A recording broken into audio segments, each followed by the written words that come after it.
Okay, hello Cloud Gurus and welcome to this lecture. In this lecture, we're going to look at Redshift. So what is Redshift? Well, you probably remember from the Databases 101 section that Redshift is a way of doing business intelligence or data warehousing in the cloud. So Amazon Redshift is a fast and powerful, fully managed petabyte scale data warehouse service in the cloud.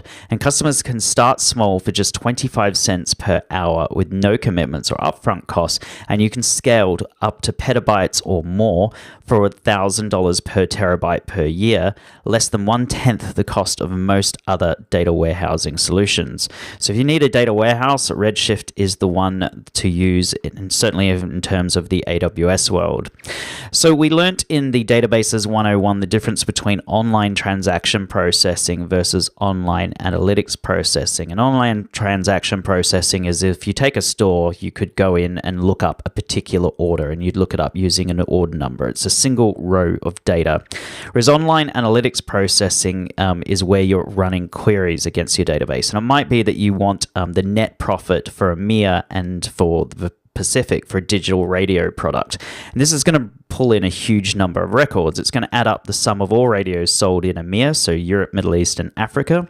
It's going to add up the sum of radios sold in the Pacific. It's going to grab the unit cost of the radios in each region. It's going to take the sales price of each radio in each region, and then it's going to calculate the sales price minus the unit cost. And you can imagine the sort of queries that it's going to be running to do this. It's going to pull in data from a lot of different areas, and it can put a big stress on your database. And that's why it makes sense to move your production database and to have a separate data warehouse where you're running these queries on. So data warehousing databases actually use a different architecture, both from a database perspective as well as an infrastructure layer. And Amazon's data warehouse solution is called Redshift. So Redshift can be configured as follows. You can have a single node, and this is 160 gigs in size, or you can have multi-node. And a multi-node will consist of a leader node, and this basically manages the client connections and receives queries.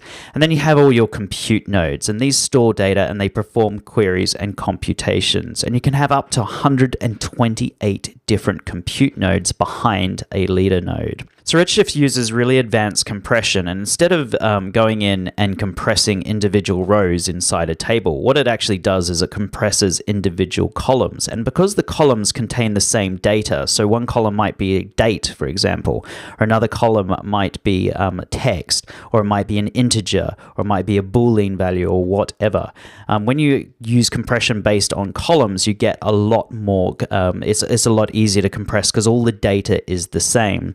So Amazon Redshift employs multiple compression techniques and can often achieve a significant compression relative to traditional relational database stores. So in addition, Redshift doesn't require indexes or materialized views, and so it uses less space than traditional relational database systems. And when you're loading data into an empty table, Amazon Redshift automatically samples your data and selects the most appropriate compression scheme. Redshift also comes with massive parallel processing, so it automatically distributes data and query loads across all your nodes.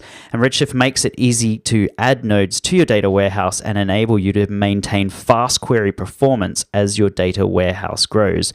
So you can actually scale out with Redshift by adding more and more nodes behind your leader node. In terms of backups, Redshift comes with backups enabled by default, and they'll have a 1-day retention period. Again, just like with RDS, your maximum retention period is 35 days. And Redshift will always attempt to maintain at least 3 copies of your data. So this is the original data and a replica on the compute nodes, as well as a backup in S3. And Redshift can also asynchronously replicate your snapshots to S3 in another region for disaster recovery. Redshift, the way it's priced, it's basically on the compute node hours. So this is the total number of hours you run across all your compute nodes units for the billing period, and you're going to be billed for 1 unit per node per hour. So a 3-node data warehouse cluster running persistently for an entire month would incur 2,160 instance hours. And you're not going to be charged for leader node hours. You're only going to be charged for your compute node hours. So bear that in mind as well. And then you're also going to be charged for your backups, and you're going to be charged for your data transfer. And this is only within a VPC, not outside it. In terms of security considerations, when you're communicating with Redshift, it's always going to be encrypted in transit using SSL. It's also encrypted at rest using AES 256 encryption.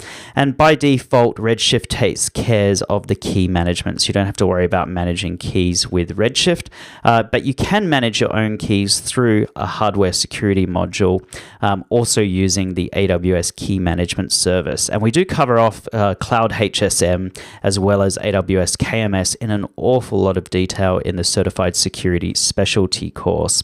In terms of availability, Redshift is currently only available in one availability zone, so you cannot have Redshift with multi-AZ turned on just yet. Who knows if that will change. You can restore snapshots to a new availability zone in the event of an outage. And then just on to my exam tips, just remember that Redshift is used for business intelligence. It's only available in one AZ. And in terms of backups, it's enabled by default with a 1-day retention period, and your maximum retention period is 35 days. And then Redshift will always attempt to maintain at least 3 copies of your data, the original and the replica on the compute nodes, as well as a backup in Amazon S3. And Redshift can also asynchronously replicate your snapshots to S3 in another region for disaster recovery. So that is it for this lecture, guys. If you have any questions, please let me know. If not, feel free to move on to the next lecture where we're going to cover off Amazon's Aurora.